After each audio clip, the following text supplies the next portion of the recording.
अगर आप लोग कहते हैं तो मैं पिछला लेक्चर रिपीट कर देता हूँ। अगर आपको मसला नहीं है तो कर दें। नहीं, मुझे कोई इशू नहीं है। आपको जो चीज भी प्रॉब्लम फील हो आप लोग दोबारा भी पूछ सकते हैं, कोई ऐसी बात नहीं है। ठीक है जी सर, शुक्रिया बहुत बहुत।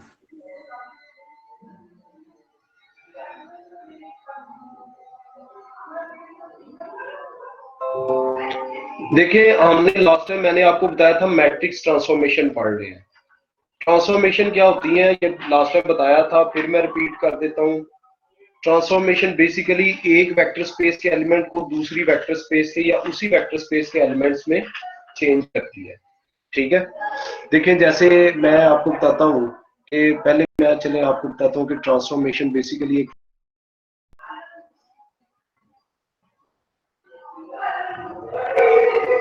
ट्रांसफॉर्मेशन देखिए,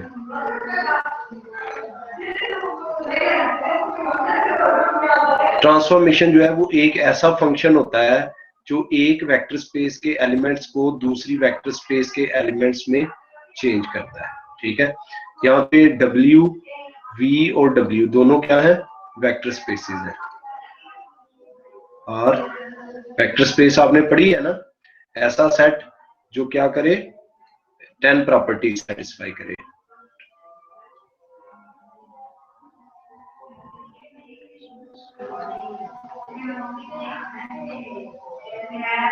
लेकिन हम यहाँ पे जो है ना, जिन ट्रांसफॉर्मेशन में हम लोग इंटरेस्टेड होंगे, ठीक है, वो कौन सी है। हम आमतौर पर ट्रांसफॉर्मेशन को T से रिप्रेजेंट करते हैं। वो है, आपको पता है आर स्क्वायर जो होती है वो वेक्टर स्पेस होती है, तो आर स्क्वायर से स्क्रीन शेयर करनी आज? जी भाई, स्क्रीन शेयर नहीं करनी आज? नजर नहीं आ रहा आप लोगों को? No sir. बेटा सबको नजर नहीं आ रहा? स्क्रीन तो मैंने शेयर की हुई है। यस सर, आ रहा है वैसे नजर मुझे तो। बेटा हाँ, जिसको नजर नहीं आ रहा फिर उसकी अपनी साइड पे कोई इशू होगा, अगर बाकियों को नजर आ रहा। हो गया सर, हो गया सॉरी। ये देखें, हम जिन ट्रांसफॉर्मेशंस में इंटरेस्टेड है वो क्या होगी, आर स्क्वायर से आर स्क्वायर में या आर क्यूब से आर क्यूब में। जो आर स्क्वायर से आर स्क्वायर में होंगी उनको हम 2D ट्रांसफॉर्मेशंस कहते हैं, और जो आर क्यूब से आर क्यूब में होंगी वो 3D ट्रांसफॉर्मेशन है। हम ये दो टाइप्स की ट्रांसफॉर्मेशन जो है इनमें इंटरेस्टेड होंगे। वैसे तो ट्रांसफॉर्मेशन किसी भी वेक्टर स्पेस को किसी दूसरी वेक्टर स्पेस के एलिमेंट्स में जो फंक्शन चेंज करता है उस फंक्शन को हम लोग ट्रांसफॉर्मेशन कहते हैं। ठीक है, लेकिन हम लोग स्पेसिफिक दो वेक्टर स्पेसेस हैं जिनमें हम लोग इंटरेस्टेड होंगे, एक आर स्क्वायर है और दूसरी क्या है, आर क्यूब है। आपको पता ही है कि आर स्क्वायर जो है वो एक वेक्टर स्पेस थी, और आप क्या बता सकते हैं मुझे कि उस वेक्टर स्पेस के, ये जो आर स्क्वायर वेक्टर स्पेस है उसकी स्टैंडर्ड बेसिस क्या है? स्टैंडर्ड बेसिस क्या है आर स्क्वायर वेक्टर स्पेस की, कोई बताएगा? 1001। शाबाश, बिल्कुल सही कहा। इसकी स्टैंडर्ड बेसिस जो है वो क्या है, अगर मैं उसको एस फॉर्म में लिखूं तो वो क्या होती है, उसमें दो वेक्टर होते हैं। वैसे तो एक से ज्यादा बेसिस हो सकती हैं, आपको बताया था, लेकिन इसकी जो स्टैंडर्ड बेसिस है उसमें दो वेक्टर होते हैं, 1 0 और 0 1, ये दो वेक्टर होते हैं। इसी तरह जो आर क्यूब की स्टैंडर्ड बेसिस है, जो आर क्यूब की स्टैंडर्ड बेसिस है उसमें तीन वेक्टर होते हैं, आपको बताया था।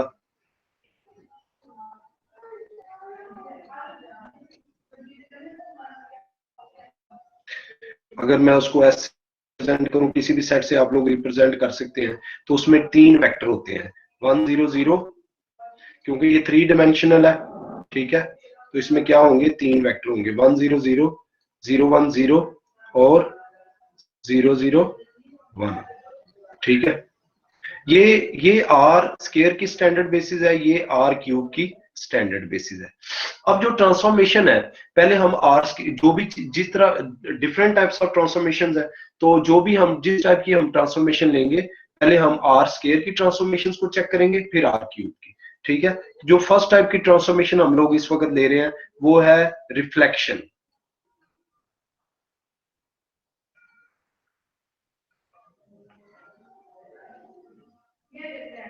जब हम इस रिफ्लेक्शन को इस तरह से लेंगे, यानी आर स्क्वायर से आर स्क्वायर में, तो ये 2 डायमेंशनल रिफ्लेक्शन होगी।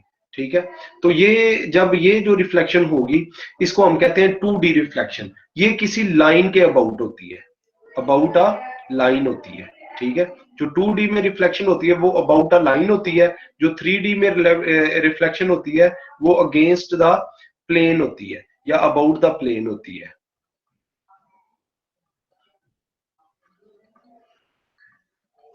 रिफ्लेक्शन का मतलब होता है मिरर इमेज। देखें, सपोज करें कि ये देखें, ये आपको पता है आर स्क्वायर का जो कोऑर्डिनेट सिस्टम है वो इस तरीके से होता है, ठीक है। एक तरफ एक्स एक्सिस होते हैं और दूसरी तरफ क्या होता है, वाई एक्सिस होता है। अगर मैं यहाँ पे एक पॉइंट लूं, अगर मैं यहाँ पे एक पॉइंट लूं, ठीक है, तो जाहिर है उस पॉइंट के कोई ना कोई कोऑर्डिनेट्स होंगे।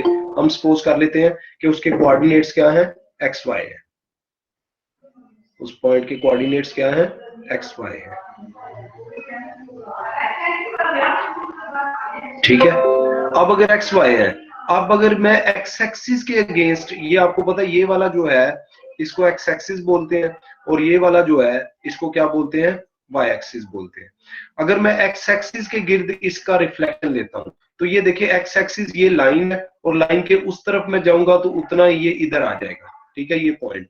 और इसको चले क्या लेते हैं, तो इसके कोऑर्डिनेट्स क्या बन जाएंगे, अगर आप देखें तो एक्स वाला कोऑर्डिनेट तो सेम रहेगा लेकिन वाई वाला ऊपर पॉजिटिव होता है, नीचे आके क्या हो जाएगा, नेगेटिव। इसका मतलब है कि जब हम अबाउट द एक्स एक्सिस लेंगे इस रिफ्लेक्शन को, अबाउट द एक्स एक्सिस लेंगे तो ये रिफ्लेक्शन क्या होगी, एक ऐसा है जो एक वेक्टर पे अप्लाई होगा एक्स वाई पे, तो उसको किस में चेंज कर देगा, एक्स वाला कोऑर्डिनेट ऐसे ही रहेगा लेकिन वाई वाला क्या हो जाएगा, माइनस हो जाएगा। यहां तक क्लियर है भाई? जी भाई, ठीक है। अब देखो, अब इस फार्मूला को लेकर के हम लोग इसकी स्टैंडर्ड बेसिस के थ्रू इसकी जो है वो मैट्रिक्स ऑफ रिफ्लेक्शन बना लेंगे। तो स्टैंडर्ड बेसिस में आपको पता है इसके दो वेक्टर होते हैं। पहला वेक्टर क्या होता है, ऊपर यहाँ पे लिखा हुआ है 1 0 होता है, तो ये 1 0 जो है ये क्या बन जाएगा, 1 और -0। -0 आपको पता है 0 ना प्लस होता है ना माइनस, तो ये 0 ही रहेगा। इसी तरीके से दूसरा वेक्टर क्या होता है इसमें 0 1, तो पहला वाला एलिमेंट तो एज इट इज ही रहता है लेकिन दूसरे वाला माइनस हो जाता है, तो ये क्या हो जाएगा, माइनस। अगर आप देखिए इसको, अगर आप मैट्रिक्स फॉर्म में लिखे तो इसकी मैट्रिक्स जो है वो इस तरह से बन जाएगी 1 0 और 0 -1। ये इसकी, जब हम reflection about the x axis लेंगे तो ये जो मैट्रिक्स ट्रांसफॉर्मेशन है वो ये वाली बनेगी। इसका मतलब क्या है, इसका मतलब ये है कि जब भी आप 2D वेक्टर, किसी भी 2D वेक्टर को जब आप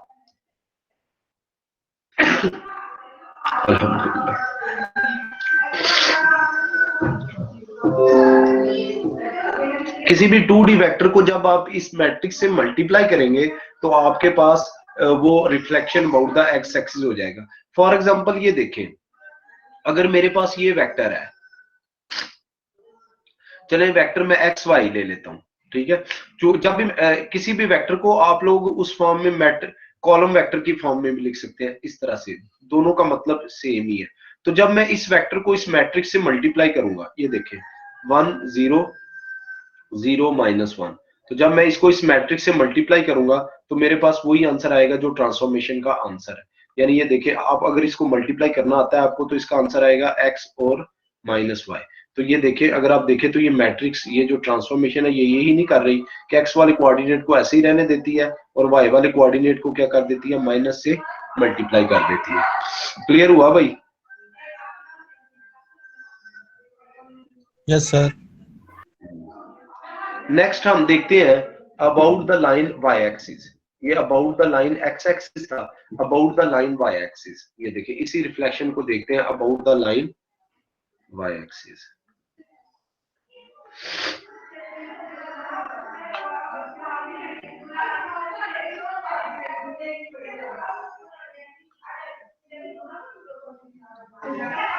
about the line y axis जो होगा, अगर मैं इसकी फिगर बनाऊं तो ये देखिएगा ये इस तरीके से बनेगी। ये देखें, अब हमने रेफरेंस किसको लेना है, y एक्सिस लाइन को। आपको पता है ये वाली जो है ये x एक्सिस होती है और ये वाली क्या होती है, y एक्सिस। अब अगर पॉइंट यहीं पे है P पॉइंट x और y। तो ये जब y एक्सिस के अगेंस्ट इस तरफ को चला जाएगा तो ये यहाँ पे आ जाएगा, और इस पॉइंट का अगर आप देखें तो x कोऑर्डिनेट इस तरफ आगे माइनस हो जाएगा और y कोऑर्डिनेट में कोई भी डिफरेंस नहीं आएगा। तो इसका मतलब है ये ट्रांसफॉर्मेशन इस तरह से बनेगी कि जब भी हम इसको 2D का वेक्टर एक्स वाई देंगे तो ये किस में चेंज हो जाएगा, माइनस एक्स और वाई में। ठीक है, तो ये देखिए अब इस पे स्टैंडर्ड वेक्टर्स लगा के तो आप लोग इसकी मैट्रिक्स बना सकते हैं। तो 1 0 जब हम लगाएंगे तो क्या आ जाएगा, -1 और 0, और जब आप इस पे 0 1 अप्लाई करेंगे तो ये क्या बन जाएगा, 0 और 1, क्योंकि 0 जब माइनस होगा तो ये माइनस है, और इसकी जो मैट्रिक्स ऑफ ट्रांसफॉर्मेशन आ जाएगी फिर वो इस तरीके से आ जाएगी, -1 0 0 और 1। जी भाई क्लियर हो गया? जी बताएं जी। जी सर हो गया क्लियर। ठीक है ना। नेक्स्ट हम लोग कहते हैं किसी और, ये तो एक्स एक्सिस ये स्टैंडर्ड थे, एक्स एक्सिस और वाई एक्सिस, और अगर हम line about the line y is equal to x लेते हैं,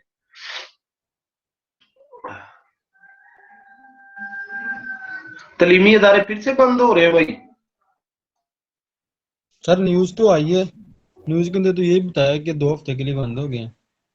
तो आपकी यूनिवर्सिटी तो पहले ही बंद है। माशाल्लाह, हम ये तो है।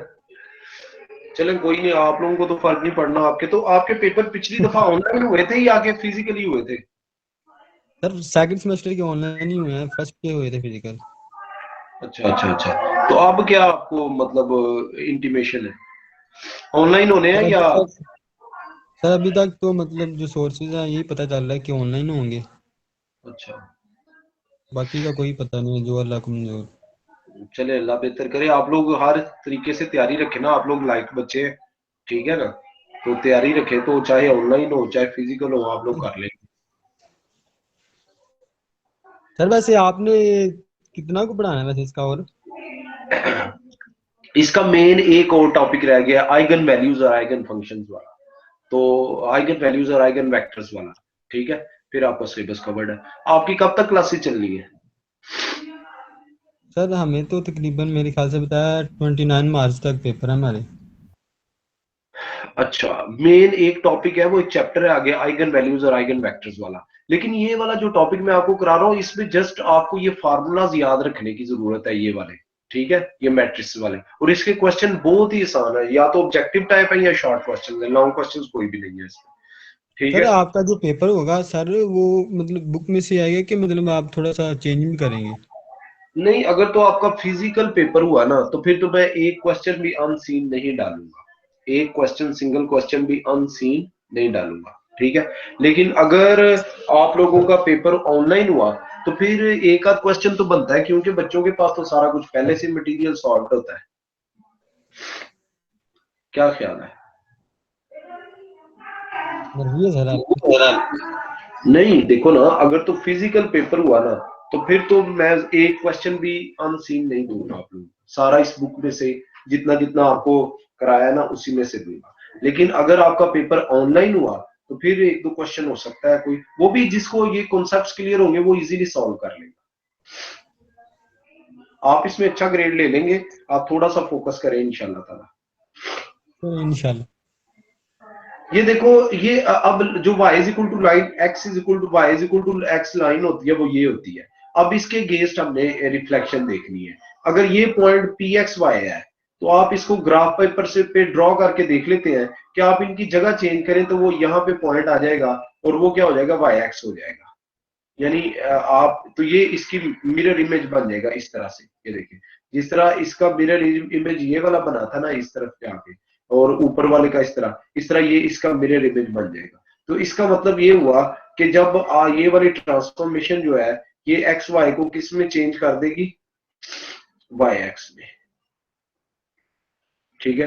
अब आपने जो स्टैंडर्ड बेसिस के वेक्टर है उनके मुताबिक इसकी मैट्रिक्स डिजाइन करनी है, ठीक है। इसकी स्टैंडर्ड बेसिस के वेक्टर क्या है, 1 0, और इसका आंसर क्या आ जाएगा, जगह चेंज हो जाएगी, क्या बन जाएगा, 0 1। इसी तरीके से ये क्या है, 0 1, तो ये जब इनकी जगह चेंज होंगी तो ये क्या बन जाएगा, 1 0। तो अगर आप देखें तो ये इसकी मैट्रिक्स ये बन जाएगी, 0 1 और 1 0। ठीक है, ये 2D रिफ्लेक्शन थी। क्लियर हो गया इसका? जी भाई। इसमें सर, जी बेटा बोले। सर जी ये जो आप कोऑर्डिनेट से 0 1 1 0 जब मैट्रिक्स फॉर्म में लिखते हैं, वो रो वाइज लिखते हैं या कॉलम वाइज लिखते हैं? कॉलम वाइज मोस्टली लिखा जाता है, लेकिन वो उससे चेंज नहीं होता। आप इसको कॉलम वाइज लिख ले, रो वाइज लिख ले, ये सेम ही रहने हैं। करके देख ले बेटा। जी ठीक है सर, थैंक यू। ठीक है, हाँ जी, यहाँ तक क्लियर हो गया बेटा? जी भाई, क्लियर है यहाँ तक सबको? Yes sir. आगे देखें। आगे ये अभी तक हमने रिफ्लेक्शन जो देखी थी वो 2D रिफ्लेक्शन थी। इसी चीज की जो 3D रिफ्लेक्शन है, अब रिफ्लेक्शन ले, हम रिफ्लेक्शन ही रहे हैं, लेकिन आपको बताता हूं ये जो रिफ्लेक्शन है ये 3D है। 3D में जाहिर है जो 2D में लाइन है वो 3D में क्या होता है, प्लेन होता है। तो रिफ्लेक्शन है, और ये अब आर, मैंने अभी आपको बोला हम आर स्क्वायर से आर स्क्वायर में या आर क्यूब से आर क्यूब में लेंगे ट्रांसफॉर्मेशन। ठीक है ना? तो अब अगर आप देखिए, तो जब हम आर क्यूब से आर क्यूब में लेंगे तो सबसे पहले ये देखें, हम लोग किसी ना किसी प्लेन के अगेंस्ट लेंगे। और अगर आप कोऑर्डिनेट सिस्टम देखें 3D में, तो एक तरफ एक्स एक्सिस, एक तरफ वाई एक्सिस, और दूसरी तरफ वाई एक्सिस, और तीसरी तरफ क्या होता है, जेड एक्सिस। यानी ये अगर एक्स एक्सिस है, आप किसी को भी एक्स एक्सिस, किसी को भी वाई एक्सिस, और किसी को भी जी एक्सिस ले सकते हैं। ठीक है,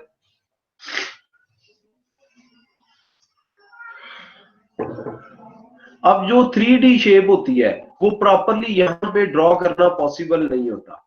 जो 3D शेप होती है वो प्रॉपरली यहाँ पे ड्रॉ करना पॉसिबल नहीं होता, लेकिन पता चल जाता है। अब ये स्पेस में पॉइंट होगा, अब इसका कोई भी पॉइंट है वो स्पेस में होगा। ये एक्स वाई प्लेन पे बाहिर आपको नजर आ रहा है, लेकिन एक्चुअली ये किस में है, स्पेस पे। ठीक है, अब अगर आप एक्स वाई प्लेन के अगेंस्ट इसको करेंगे, एक्स वाई प्लेन के अगेंस्ट, तो ये दूसरी तरफ चला जाएगा। तो ये जो है ये ट्रांसफॉर्मेशन, ये देखिए अगेंस्ट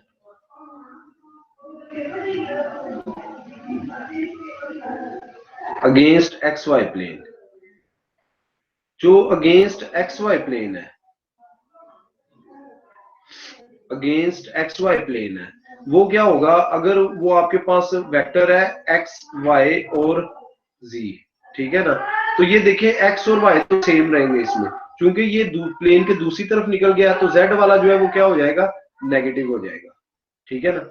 इसी तरह जब आप ये लेंगे अगेंस्ट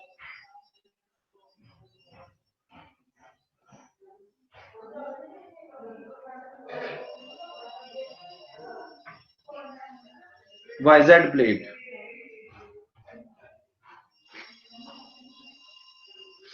तो जब इसको YZ प्लेन के अगेंस्ट लेंगे, तो ये जो Y और Z है ये तो सेम रहेंगे, लेकिन X वाला दूसरी तरफ चला जाएगा और वो क्या हो जाएगा, आप खुद से भी 3D शेप बना के इसको चेक कर सकते हैं। ठीक है, फिजिकली क्लास में मौजूद होता तो आपको मैं करके बताना था। चलिए बहरहाल, और जब आप अगेंस्ट ZX प्लेन के लिए, तो Y वाला नेगेटिव हो जाएगा।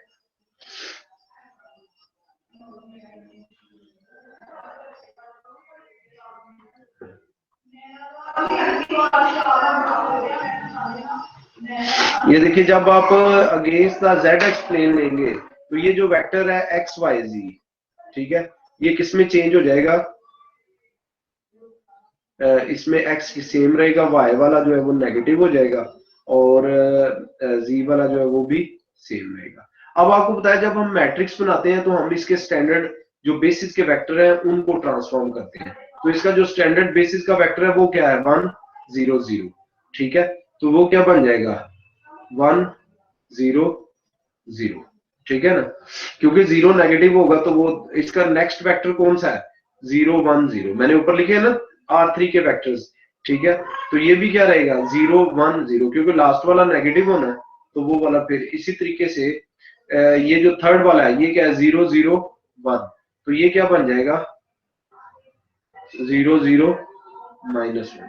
ठीक है, तो जब आप इसकी मैट्रिक्स बनाएंगे तो इसकी मैट्रिक्स ये बनेगी 1 0 0 0 1 0 और 0 0 -1, ठीक है। इसी तरीके से देखें, जब आप अगेंस्ट द YZ प्लेन लेंगे तो उसके स्टैंडर्ड वेक्टर क्या है, 1 0 0। तो ये देखिए पहले वाला माइनस होना है तो ये -1 आ जाएगा, बाकी सारे सेम रहने हैं। इसी तरीके से जब हम 0 1 0 लेंगे तो 0 माइनस होगा, तो 0 ना प्लस होता है ना माइनस, वो तो सेम रहेगा। तो ये इस तरीके से आ जाएगा हमारे पास। इसी तरीके से जब आप ये वाला लेंगे 0 0 और 1, तो ये भी एज इट इज आ जाएगा 0 0 और 1, ठीक है। तो ये जो मैट्रिक्स बनेगी हमारे पास ये वाली बन जाएगी। आप किसी भी 3D वेक्टर को जब इससे मल्टीप्लाई करेंगे, यानी R³ के किसी भी वेक्टर को मल्टीप्लाई करेंगे, तो जिस भी रेलेवेंट मैट्रिक्स से मल्टीप्लाई करेंगे वो उसी तरीके की उसकी रिफ्लेक्शन जो है वो चेंज हो जाएगी। इसी तरीके से ये देखिएगा 1 0 0 है तो ये किस में चेंज हो जाएगा, 0 -1 और 0 में। इसी तरीके से 0 1 0 जो है वो क्या बन जाएगा, 0 1 सॉरी ये तो एज इट इज ही रहेगा 1 0 0। ये वाला माइनस हो जाएगा क्योंकि दरमियान वाला माइनस होना।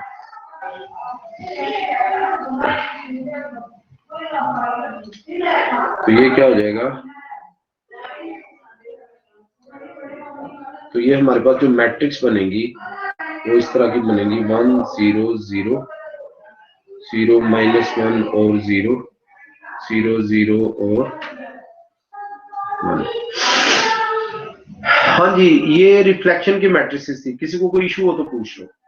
क्लियर है भाई? क्लियर है सर। नेक्स्ट आ जाता है रिफ्लेक्शन, खत्म होगी 2D और 3D रिफ्लेक्शन हमने चेक कर ली। नेक्स्ट आ जाता है प्रोजेक्शन। ये सारा कुछ बुक पे बड़ा जबरदस्त किस्म के टेबल बने हुए हैं, आप वहां से देख सकते हैं, ठीक है ना। अब प्रोजेक्शन जो है ये भी हम लोग जो है वो 2D और 3D में लेंगे उसी तरीके से। ये देखिए अगर आप 2D की प्रोजेक्शन की बात करें तो वो क्या होगा, R² से R² में, ठीक है ना। और अब अगर आप देखें तो ये देखें 2D में जो अब प्रोजेक्शन वही है कि किस पे लेनी है, ऑन टू एक्स एक्सिस लेनी है या ऑन टू वाई एक्सिस लेनी है। तो ये देखिए जब हम कहते हैं कि प्रोजेक्शन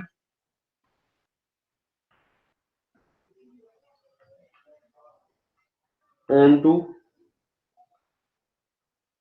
एक्स एक्सिस, तो जो onto x axis projection है वो इस तरह से होगी। अगर आपका ये देखें ये एक्स एक्सिस और वाई एक्सिस है,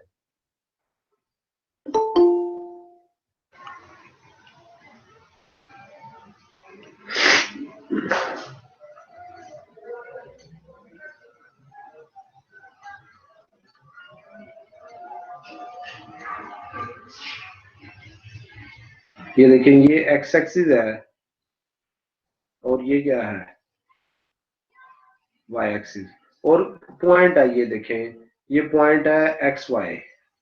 जाहिर है ये किसी वेक्टर को रिप्रेजेंट कर रहा है। अगर ये वेक्टर को रिप्रेजेंट कर रहा है तो ये इस तरीके से आ जाएगा वेक्टर, ठीक है। ये जब एक्स एक्सिस के ऊपर इसकी प्रोजेक्शन होगी तो ये यहाँ पे आ जाएगा एक्स एक्सिस के ऊपर। अगर जब ये एक्स एक्सिस के ऊपर आ जाएगा तो आपको पता है एक्स कोऑर्डिनेट ऐसे ही रहेगा, और वाई वाला चूंकि एक्स एक्सिस पे 0 होता है तो वाई वाला जो है वो 0 हो जाएगा। यानी इसकी जो ट्रांसफॉर्मेशन इक्वेशन बनेगी वो इस तरह से बनेगी कि एक्स वाई किसके इक्वल आ जाएगा, एक्स वाला ऐसे रहेगा और वाई वाला क्या हो जाएगा 0। अब हमने इसकी मैट्रिक्स बनानी है तो जो बेसिस के स्टैंडर्ड वेक्टर है उनको दे लेते हैं। पहला 1 0 आता है तो वो क्या रहेगा 1 0 ही रहेगा, ठीक है। दूसरा क्या आता है उसका 0 1 आता है तो वो किस में चेंज हो जाएगा, पहले वाला 0, ठीक है। ये देखिए पहले वाला 0 और दूसरे वाला भी क्या हो जाएगा 0 हो जाएगा। तो इसकी जो स्टैंडर्ड मैट्रिक्स बनेगी वो इस तरह से बनेगी 1 0 0 और 0। जी भाई क्लियर हो गया? Yes sir. आ गया projection on to Y axis.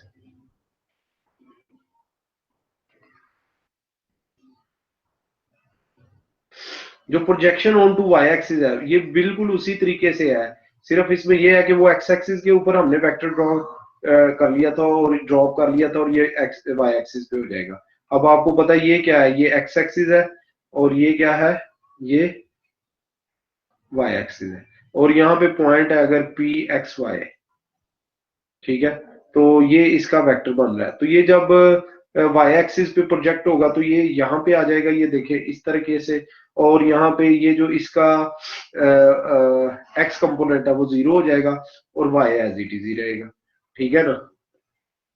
तो इसका मतलब है कि इसकी जो ट्रांसफॉर्मेशन इक्वेशन बनेगी वो इस तरह से बनेगी, टी एक्स वाई जो है इसका एक्स कंपोनेंट 0 हो जाएगा और वाई एज इट इज ही रहेगा। अब हम इस पे वो स्टैंडर्ड वेक्टर अप्लाई करते हैं 1 0।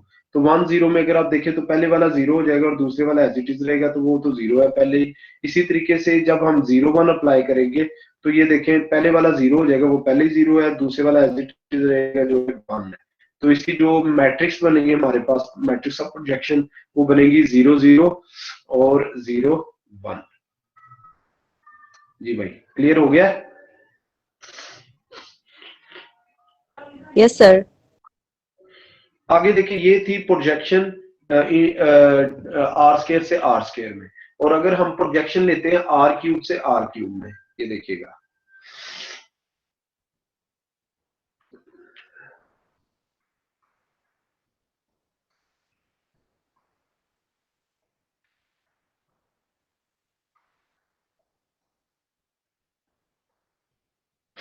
अब आपको बताया कि ये प्रोजेक्शन जो 3D में होती है, जिस तरह वो एक लाइन के ऊपर थी, अब ये एक प्लेन के ऊपर होगी, ठीक है।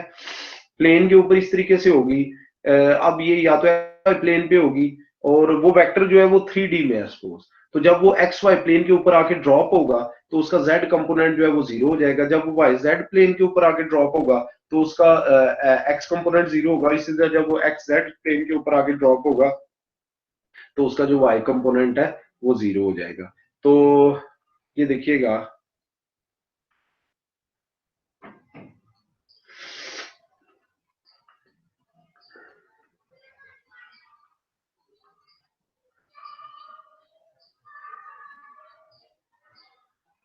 जब एक्स वाई प्लेन पे प्रोजेक्शन होगी तो क्या होगा, उसका एक्स वाई कंपोनेंट तो एज इट इज रहेगा 3D वेक्टर का, लेकिन जेड वाला चूंकि एक्स वाई प्लेन के ऊपर जेड 0 होता है तो जेड वाला क्या हो जाएगा, 0 हो जाएगा, ठीक है। ये बेशक आप फिगर भी बना के देख सकते हैं, बुक पे बनी हुई है, वहां से आप लोग देख सकते हैं। तो इसकी जब हम मैट्रिक्स लेंगे, ये देखें स्टैंडर्ड वेक्टर पुट करके, तो ये पहला क्या आ जाएगा 1 0 0 आ जाएगा, सेकंड क्या आ जाएगा 0 1 0, ये क्या आ जाएगा 0 1 एज इट इज रहेगा, और थर्ड क्या हो जाएगा 0। जो थर्ड है वो क्या है 0 0 1। तो फर्स्ट टू तो एज इट इज रहेंगे, ये 0 0 और 1 वाला क्या क्या हो जाएगा इसमें 0। तो इसकी जो स्टैंडर्ड मैट्रिक्स है वो इस तरीके से बनेगी, ये देखिएगा 1 0 0 0 1 0 0 0 0, ये बन जाएगी, ठीक है। हाँ जी ये क्लियर है। तो अगली आपको अगली भी क्लियर हो जाएंगी। दूसरी है ऑन टू, ये एक्स जेड थी, वो क्या है on to y z plane. जो वाई जेड प्लेन है, जो वाई जेड प्लेन है उस पे एक्स क्या हो जाता है 0, उस पे एक्स क्या हो जाता है 0। तो पहले वाला 0 और दूसरे जो है वो एज इट इज रहेंगे। तो ये देखो ये क्या बन जाता है t 1 0 0। तो चूंकि पहले वाला 0 हो जाता है तो ये क्या बन जाएगा 0 0 0, बाकी तो एज इट इज ही रहने हैं। इसी तरीके से 0 1 0 जो है सेकंड वेक्टर जो है वो क्या बन जाएगा 0 1 और 0 एज इट इज ही रहेगा, ठीक है। थर्ड वेक्टर जो 0 0 1 है वो किसके इक्वल आ जाएगा, पहला पहला 0 हो जाता है, बाकी एज इट इज रहते हैं, तो ये ऐसे ही आ जाएगा। तो इसकी जो स्टैंडर्ड मैट्रिक्स बनेगी ट्रांसफॉर्मेशन की, वो बनेगी 0 0 0 0 1 0 और 0 0 1।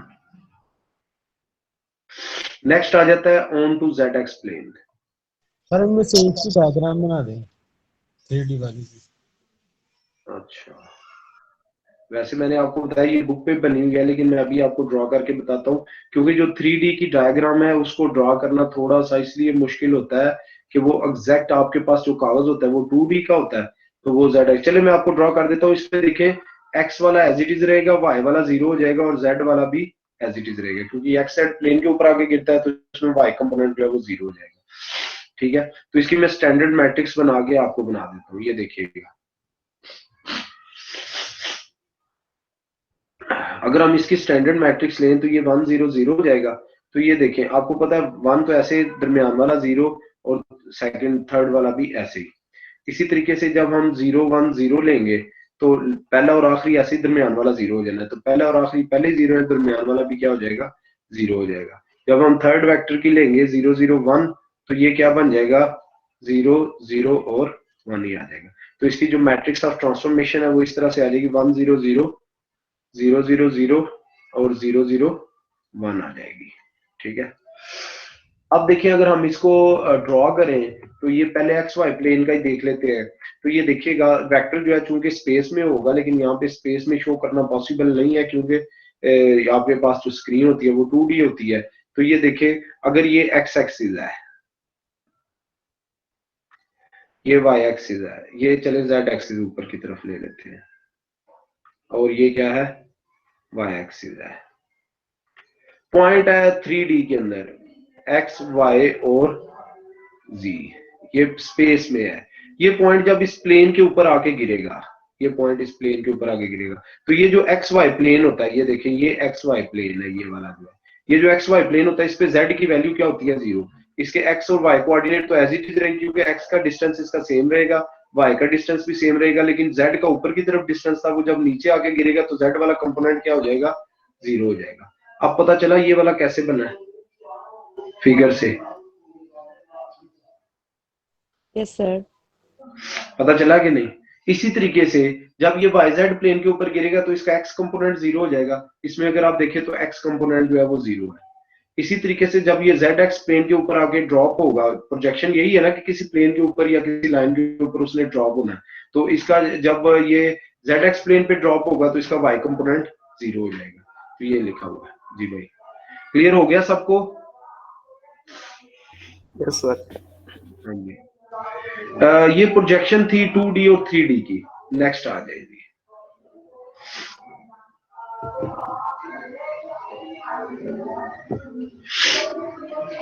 प्रोजेक्शन के बाद अगर आप बुक पे देखें तो आपके पास आ जाती है रोटेशन। रोटेशन भी 2D और 3D की होती है, लेकिन हम यहाँ पे सिर्फ और सिर्फ किसकी लेंगे 2D की लेंगे, क्योंकि 3D की वो बहुत लेंथी फार्मूला और आपके सिलेबस से वो बयान है। ठीक है, रोटेशन देखें, जब भी हम किसी चीज को रोटेट करते हैं तो हम उसके जो कोऑर्डिनेट्स हैं वो पोलर कोऑर्डिनेट्स ले लेते हैं। जो मतलब अगर आपके पास कार्टेशियन कोऑर्डिनेट एक्स वाई है तो इसके इक्विवेलेंट जो पोलर कोऑर्डिनेट्स होते हैं वो क्या होते हैं आर और थीटा। ठीक है, अब आपको पता है एक्स किसके इक्वल होता है आर कॉस थीटा के। ठीक है, और वाई किसके इक्वल होता है आर साइन थीटा के। तो ये तो अगर आपके पास आर और थीटा हो तो आप एक्स वाई फाइंड कर सकते हैं, लेकिन अगर एक्स और वाई हो तो फिर आप आर और थीटा फाइंड कर सकते हैं इस तरीके से कि आर किसके इक्वल आता है वो आता है x square plus y square के। इसी तरीके से थीटा किसके इक्वल आता है वो आता है tan inverse y over x के। ठीक है, अब देखिए हम रोटेशन को इस तरीके से देखते हैं। ये देखिए कि हम कहते हैं कि हमारे पास कोई भी एक वेक्टर है फर्स्ट क्वाड्रेंट में, जब हम आर और थीटा की वैल्यू लेते हैं तो आपको पता है ये क्वाड्रेंट्स बन जाते हैं। ये फर्स्ट क्वाड्रेंट बन जाता है, सेकंड बन जाता है, थर्ड बन जाता है, फोर्थ बन जाता है।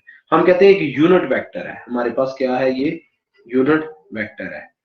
ये हम ले लेते हैं आर किसके इक्वल है इज अ यूनिट वेक्टर। अगर ये यूनिट वेक्टर है तो जाहिर है इसकी मैग्नीट्यूड किसके इक्वल है 1 के। तो इसके जो कोऑर्डिनेट्स होंगे वो एक्स वाई होंगे। एक्स वाई से मुराद ये है कि इसके कोऑर्डिनेट्स होंगे आर कॉस थीटा और आर साइन थीटा। तो आर चूंकि 1 के इक्वल है इसलिए इसका पहला कोऑर्डिनेट क्या हो जाएगा कॉस थीटा और दूसरा कोऑर्डिनेट क्या हो जाएगा साइन थीटा। अब हम कहते हैं कि ये 90 के एंगल से रोटेट होता है। जब ये 90 के एंगल से रोटेट होगा तो डेफिनेटली ये सेकंड क्वाड्रेंट में आ जाएगा इस तरह से, और ये एंगल इनके दरमियान क्या बन रहा है 90 का।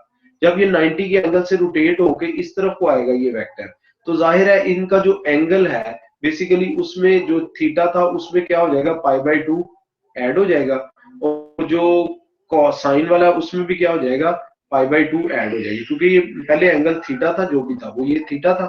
ठीक है, जब ये 90 के एंगल से इसने रोटेट किया तो फिर ये इसमें एंगल क्या ऐड हो जाएगा, इसके कोऑर्डिनेट्स क्या हो जाएंगे, थीटा में π/2 दोनों तरफ ऐड हो जाएगा। अब अगर आपको फार्मूलाज आता है cos अल्फा प्लस बीटा, तो आपको पता है थीटा प्लस π/2 जो होता है वो बेसिकली किसके इक्वल होता है, माइनस साइन थीटा के, अगर साइन अल्फा प्लस बीटा का फार्मूला आता है। इसी तरीके से साइन ऑफ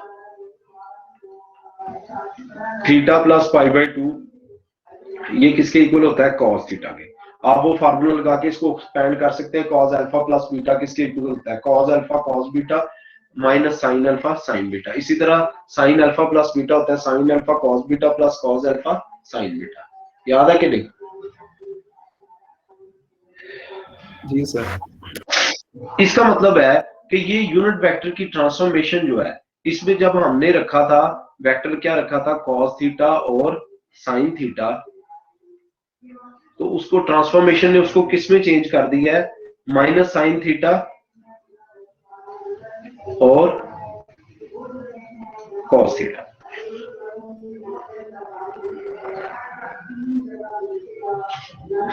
ठीक है, तो जब हम इसकी मैट्रिक्स लिखेंगे, तो चूंकि पिछली वाली मैट्रिक्स चाहे कॉलम वाइज लिखते उनमें कोई फर्क नहीं पड़ना था, या रो वाइज लिखते, तो हम मैट्रिक्स को बेसिकली कॉलम वाइज लिखते हैं। तो पहला आपके पास जो वेक्टर है वो क्या है, cos थीटा और साइन थीटा, और ये चेंज होने के बाद क्या बन गया है, माइनस साइन थीटा और cos थीटा। ये इसकी मैट्रिक्स ऑफ रोटेशन है, इसको हम r थीटा से भी डिनोट करते हैं। यानी जब भी आपने किसी मैट्रिक्स, किसी भी वेक्टर को रोटेट कराना हो, तो आप इस मैट्रिक्स से उसको मल्टीप्लाई करेंगे, तो वो जो है वो रोटेट हो जाएगी।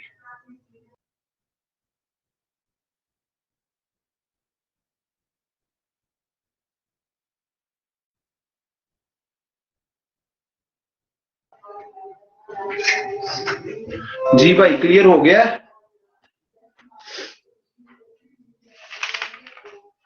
जी सर।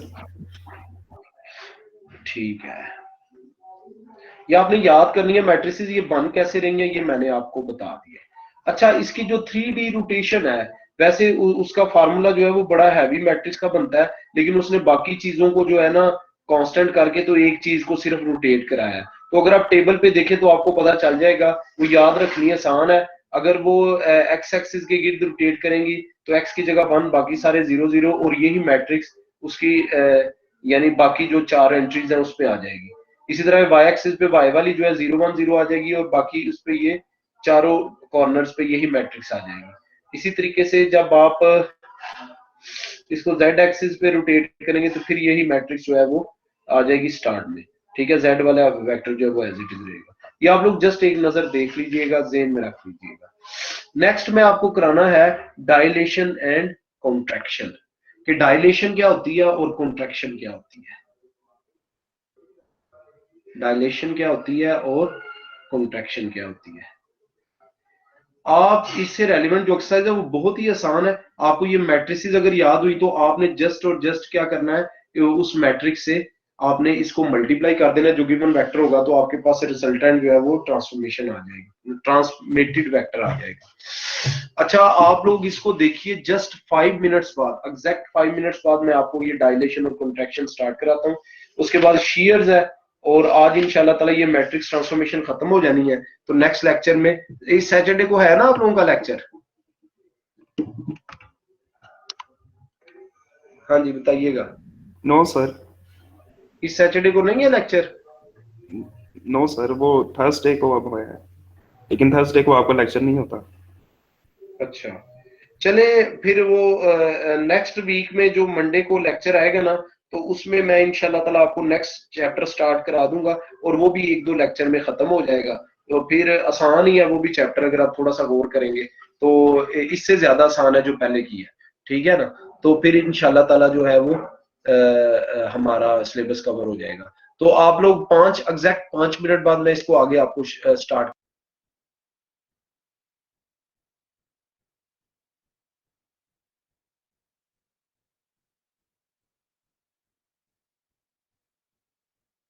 जी भाई, देखा आपने इसको?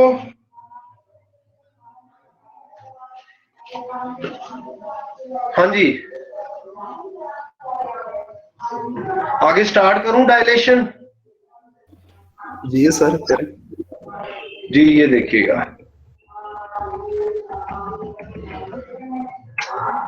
डायलेशन देखें क्या होता है। डायलेशन का मतलब होता है कि किसी चीज का फैलाव, यानी बढ़ जाना। देखिए अगर हमारे पास एक वेक्टर है कोई भी, ठीक है, हमने चेक करना है कि वो डायलेट हुआ है कि नहीं, ठीक है। तो अगर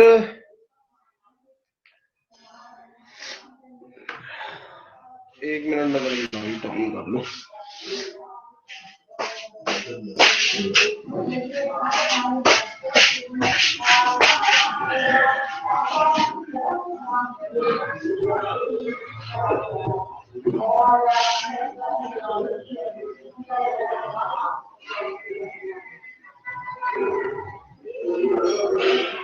डायलेशन का क्या मतलब होता है ये देखें।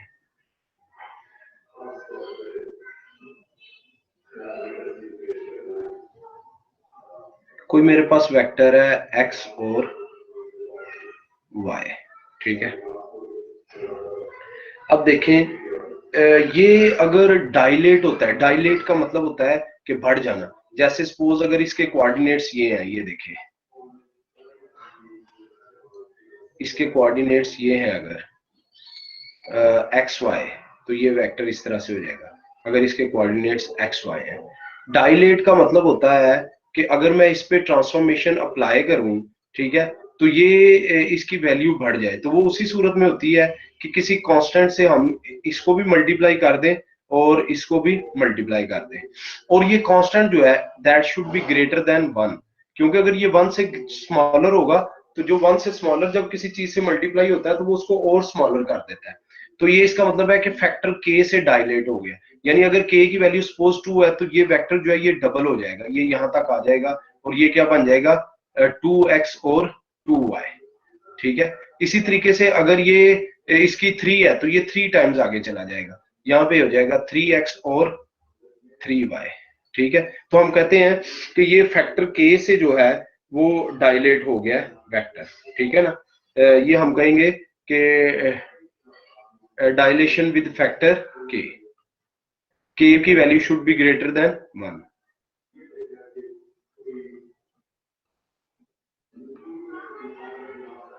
Factor k। अब अगर आप देखिए तो इस पे स्टैंडर्ड मैट्रिक्स अप्लाई करें, अगर मैं 1 0 इस पे अप्लाई करूंगा तो इसका मतलब है ये k से मल्टीप्लाई हो जाएगा, तो k से 1 जब मल्टीप्लाई होगा तो ये k आ जाएगा, और 0 जब मल्टीप्लाई होगा तो वो 0 हो जाएगा। इसी तरह से जब 0 1 वेक्टर पे इसको अप्लाई करूंगा, ठीक है, तो ये क्या हो जाएगा, पहले वाला तो 0 रहेगा, दूसरे वाला क्या आ जाएगा k, तो इसकी जो मैट्रिक्स आ जाएगी वो क्या आ जाएगी k 0 और 0 k। लेकिन एक चीज जो है वो नोट करनी है कि k की value should be greater than 1। समझ आ गई है? ये डायलेशन मैट्रिक्स आ जाएगी। आगे है कॉन्ट्रैक्शन मैट्रिक्स। कॉन्ट्रैक्शन क्या होती है? कॉन्ट्रैक्शन का मतलब होता है सिकुड़ जाना, आपको पता ही है, ठीक है।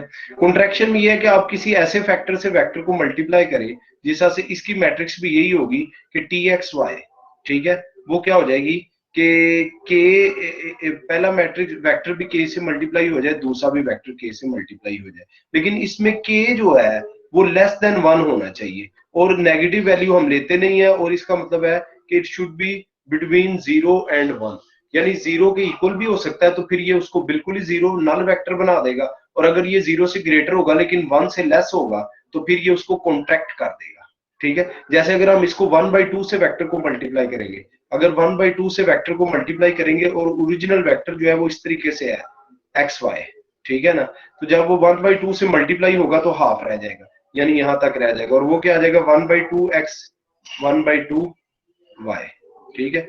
ये ओरिजिनल वेक्टर जो है वो क्या रह जाएगा, हाफ रह जाएगा। सिर्फ इसकी मैट्रिक्स भी वही बनती है, सारा कुछ वही है, सिर्फ k की वैल्यू डिफर कर रही है। उसमें k की value should be greater than 1 और इसमें k की वैल्यू जो है लेस देन 1 हो लेकिन 0 के इक्वल या 0 से ग्रेटर हो, तो इसकी मैट्रिक्स भी देखें 100% जाहिर है ऊपर वाला ही है, तो इसकी मैट्रिक्स वही बनेगी। लेकिन इसमें k जो है वो वेरी करेगा, k की वैल्यू इसमें 1 से लेस होगी।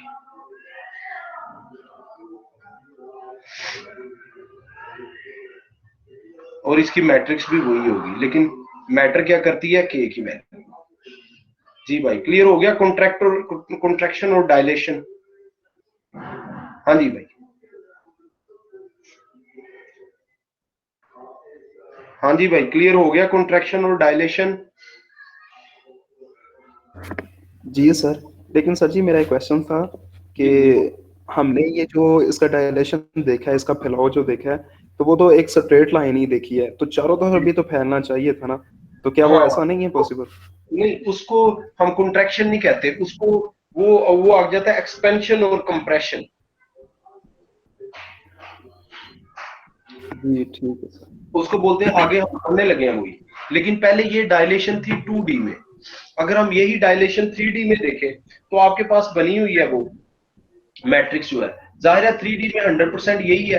अगर हम इसको 3D में देखेंगे तो कोऑर्डिनेट जो है वो चेंज हो जाएंगे। यानी अगर मैं इसी को 3D में देखूंगा तो ये इस तरह से हो जाएगा t x y z, और ये पहला भी k से मल्टीप्लाई हो जाएगा, दूसरा भी k से मल्टीप्लाई हो जाएगा, और तीसरा भी k से मल्टीप्लाई हो जाएगा। ठीक है, तो ये वही है। अगर ये k की वैल्यू ग्रेटर देन 1 होगी, या अगर k की वैल्यू लेस देन 1 और ग्रेटर देन और इक्वल टू 0 हो जाएगी, फिर भी इसकी मैट्रिक्स यही बनेगी दोनों की सूरतों में, यानी k 0 0 0 k 0 और 0 0 k, बिल्कुल यही मैट्रिक्स बनेगी। यही जो है डायलेशन हो जाएगा अगर k की वैल्यू क्या होगी, ग्रेटर देन 1 होगी ये वाली, तो ये क्या बन जाएगा, डायलेशन। और अगर k की वैल्यू लेस देन और इक्वल टू 1 होगी जैसा कि ये है, तो यही क्या बन जाएगा, कॉन्ट्रैक्शन बन जाएगा 3D में। समझ आ गई? जी सर। आगे देखिए, नेक्स्ट जो हमारे पास है वो है एक्सपेंशन और कंप्रेशन। जो अभी आपने बात की उसको बोलते हैं एक्सपेंशन।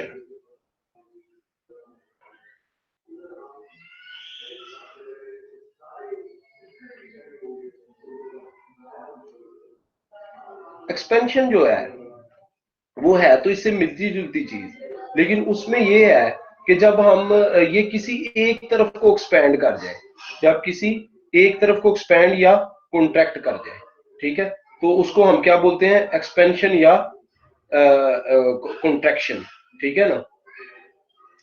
अब देखिए, अगर हमने एक्स डायरेक्शन की तरफ एक्सपेंशन करनी है, अगर एक्स डायरेक्शन की तरफ एक्सपेंशन करनी है, तो ये देखें एक्स, चले यहाँ पे लिख देते हैं टुवर्ड्स एक्स डायरेक्शन।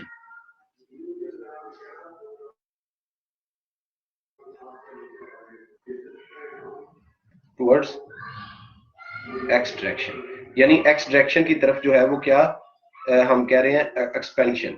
तो फिर ये होगा कि जो भी वेक्टर होगा उसका एक्स कंपोनेंट जो है वो k से मल्टीप्लाई हो जाएगा, लेकिन y component as it is रहेगा। x कंपोनेंट जो है वो k से मल्टीप्लाई हो जाएगा और y component as it is ही रहेगा। ये देखें, जैसे मैं इसको आपके सामने वेक्टर है, ये देखिएगा, ये वेक्टर है, सपोज ये वेक्टर है, ठीक है, ये इसके कोऑर्डिनेट्स है x और y। अगर मैं इसके x कंपोनेंट को जो है वो k से मल्टीप्लाई कर दूं, लेकिन y component as it is रहे, तो ये इस तरह से हो जाएगा, यानी इसकी x एक्सिस की तरफ एक्सपेंशन हो जाएगी। ये डिपेंड करेगा, अब k की वैल्यू यहां भी क्या होनी चाहिए, ग्रेटर देन 1 होनी चाहिए। k की वैल्यू क्या होनी चाहिए, ग्रेटर देन 1 होनी चाहिए जी। ठीक है,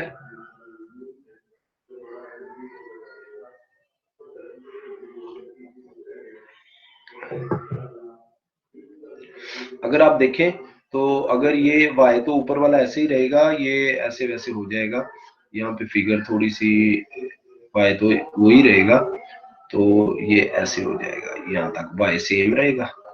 लेकिन चले, अगर मैंने सपोज इसको 2 से मल्टीप्लाई कर दी, k की वैल्यू ग्रेटर देन 1 है तो कुछ भी हो जाएगी, तो ये उसका डबल हो जाएगा। यानी अगर आप देखें तो पहले उसका ये था वो वेक्टर, अब वो वेक्टर y की तरफ से सेम रहा, लेकिन x की तरफ से वो ये बन गया, यानी x की तरफ से उसकी एक्सपेंशन हो गई है, ठीक है।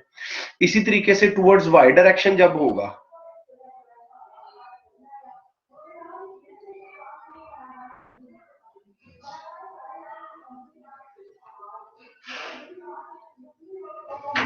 टुवर्ड्स वाई डायरेक्शन जो होगा, तो ये फिर उसी तरीके से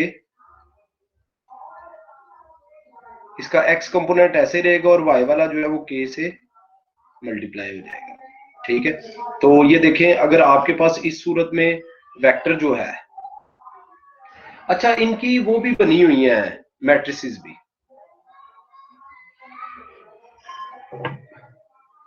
जो इसकी मैट्रिक्स है, इनकी मैट्रिक्स बनती तो सेम है, लेकिन वही के की वैल्यू पे डिपेंड करता है। ये एक्सपेंशन है टुवर्ड्स एक्स डायरेक्शन और ये एक्सपेंशन है टुवर्ड्स वाई डायरेक्शन, और इनकी मैट्रिक्स जो बनती है वो पहले वाला एलिमेंट जो है वो के से मल्टीप्लाई हो जाता है, बाकी एज इट इज ही रहता है, यानी कि ये ऐसे ही रहेगा।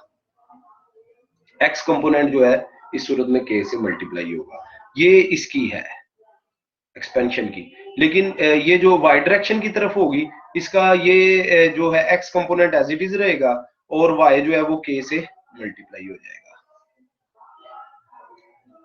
ठीक है। अच्छा ये एक्सपेंशन है, इसी तरह से कंप्रेशन है, ये आपके यहाँ पे बना हुआ है और एक एंड पे चीज है शेयर, ये आप लोग देखिएगा। उसके बाद जो एक्सरसाइज 4.9 है उसके ज्यादातर ऑब्जेक्टिव टाइप क्वेश्चन है, वो फर्स्ट 15 क्वेश्चन आप लोग कर लीजिएगा, जो जो क्वेश्चन ना आए मुझसे करवा लीजिए। जस्ट इन मैट्रिसेस से आपने उनको मल्टीप्लाई करना है, ठीक है। ये एक नजर देखिएगा, एक्सपेंशन आपको बता दिया, इसी तरीके से बिल्कुल जो है वो है कॉन्ट्रैक्शन है, सॉरी वो है कंप्रेशन है, कर लेंगे। सिर्फ उसमें के की वैल्यू लेस देन 1 होनी चाहिए। जी भाई ठीक है सर, कर चले ठीक है, फिर आप लोग अब लीव कर जाएं, ठीक है। आप सब लोग लीव कर जाएं, आज कम स्टूडेंट्स ने ज्वाइन किया।